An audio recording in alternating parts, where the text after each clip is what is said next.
Imagine waking up every day, struggling to navigate a world that expects you to be strong and resilient while your mental health deteriorates slowly. That is the reality for millions of Black men in America. Studies show that lifetime prevalence estimates of MDD range from 14% to 17% in the United States. 5.6% African Americans compared with white Americans have slightly lower prevalence estimates of lifetime MDD. Why do you ask? Because of stereotypes, a lack of resources, and the overwhelming pressure, Black men face so many ideals that conform to that make them conform to harmful ideologies of masculinity. As citizens, it is our responsibility to recognize and help the mental needs of those who are often overlooked, especially minorities.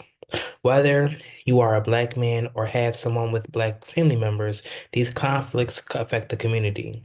We must realize that mental health is not just a personal issue. These are issues that everyday people face in their everyday life. As a Black man, I understand firsthand the systemic barriers to that the Black community faces. I come from a neighborhood where we are under-resourced and overlooked. People struggle, especially mentally. People struggle with their health, especially mentally, because of generational lack of support. For a long time, mental health was a critical issue that affects Black men due to a racial stigma, systemic inequities, and a lack of resources, and it is now time to address that issue. The stigma surrounding mental health is one of the primary reasons many Black men avoid seeking help. Black men were taught to believe that seeking help for mental health is a sign of weakness. In the Black community, families harbor on generations of trauma. They sweep it under the rug, furthering mental health avoidance. This mindset is deeply rooted in the community and is tied to the expectations of masculinity. And I have a quote here from one of my cited sources. African Americans are more likely than whites to terminate treatment prematurely. Among adults with diagnosed base needs for mental health or substance abuse care, 37% of are whites, but only 22% of Latinos and 25% of African Americans receive treatment. So from this, it shows that other races are getting more help than us. As prominent as the cultural stigma is, it is important to understand the systemic barriers that prevent Black men from accessing care for mental health. The lack of mental health professionals in Black communities contribute to the lack of care for help for Black men. Even though mental issues are common across all racial groups, Black men's struggles are unique when attempting to access treatment due to economic and racial systemic barriers.